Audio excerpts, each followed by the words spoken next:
An incredible blend you can make easily right in your own home. Let's see if it's true.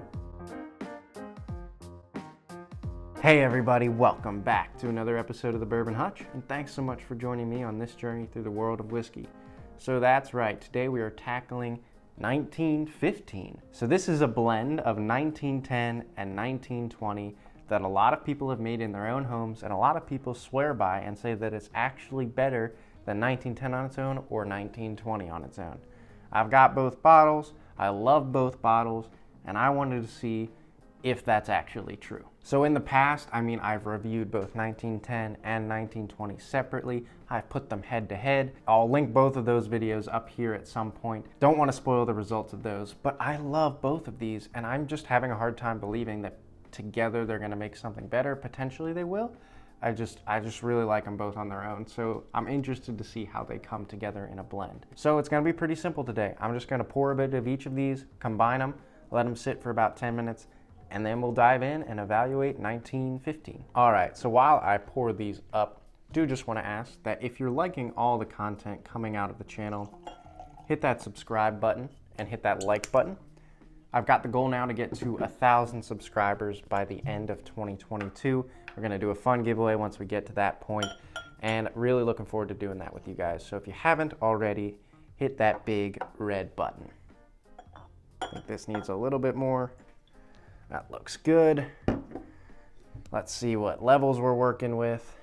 Yep, they look pretty fair to me. We're gonna combine. This is a blend that is just equal parts 1910 and 1920, hence it can be called 1915. It's right down the middle.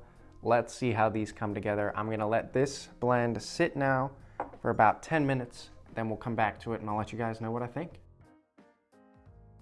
All right, everybody, I think we officially have a blend of 1915 now. I'll let this sit for about 10 minutes, get some oxygen, give these a chance to commingle a little bit, and now we're just gonna dive into the nose, palate, and finish here. All right, so on the nose, everybody.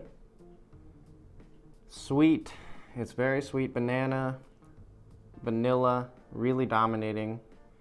Maybe a little bit of cherry too. Touch of spiciness, like a barrel spice. But overall, it's this cherry, banana, vanilla punchiness to it. If I had to say which nose I feel like this is more similar to, I'd say 1910. I feel like the 1920 actually has a subtler nose. It's not as powerful as the 1910, but it's more complex. And the 1910 is just brute sweetness and barrel spice. So I think that this is coming across as a little bit more 1910 heavy on the nose.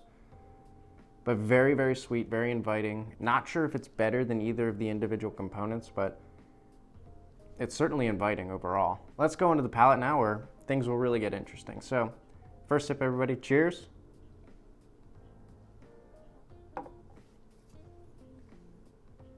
Okay, wow. That is good. That is really good, wow.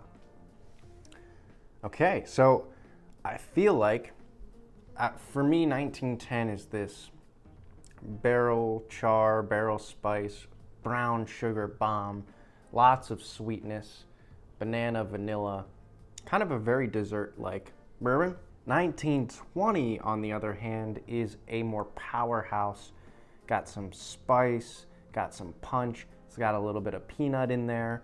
Barrel char is there as well. More cherry I get on the 1920. Tones down the sweetness and gives a little bit more complexity. But I would say that this blend actually strikes a decent balance between those. There's a burst of sweetness on the front. There's that banana, cherry, vanilla sweetness.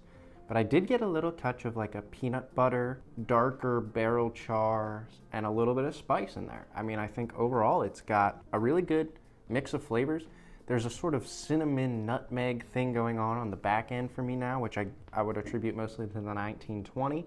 So overall, I do think that some of the best elements from each of these are present here. I still don't know, and I don't feel like I can evaluate fully if this is better than the individual components.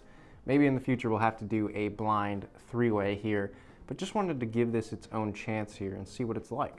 Let's go back in for a second sip, everybody. Cheers.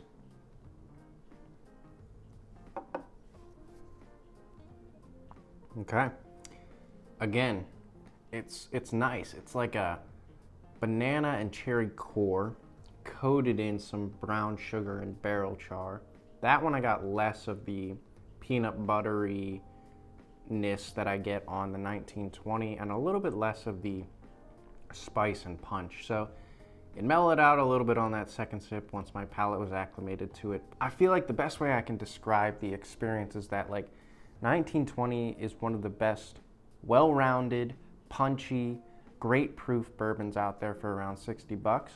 And the 1910 is one of the dessertier, sweeter bourbons, great gateway bourbon in a lot of ways.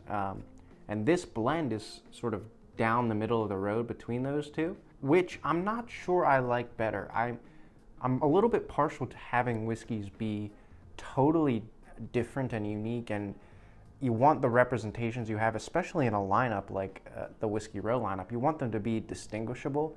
And I feel like this one makes it a little bit more traditional or boring. 1920 is definitely a traditional bourbon, but I love the flavor profile. And this is just sort of mixing sweet and spicy well, and that's great. It's actually a really good blend, but some of the character, the distinctiveness between these two has been lost, which is a little bit of a knock on this blend of 1915. But let's go back in for a third sip now. Let's evaluate the finish and see how long that lasts. Cheers.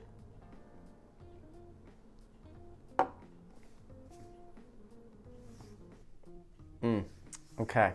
So I'd say the finish there is medium long, bordering on long, which I think the 1920 has a nice long finish. 1910 also good finish that lingers with sweetness.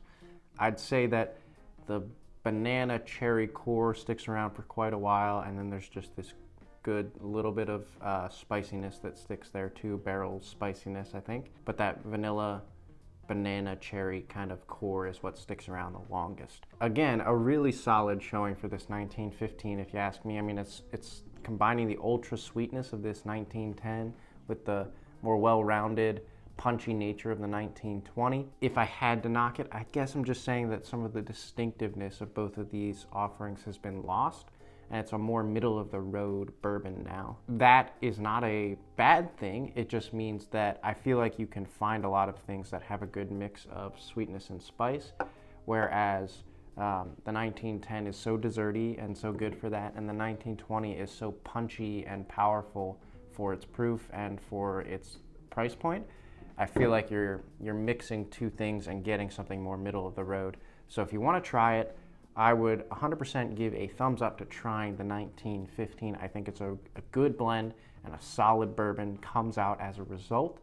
I just wouldn't say that the distinctiveness is there over either one of the components that go into it. So basically I'm saying that I love the Whiskey Row lineup. I love these two products from Old Forester. They make great whiskey, and if you combine it, it's gonna be good, but they make it this way for a reason, and I feel like 1910 and 1920 have character.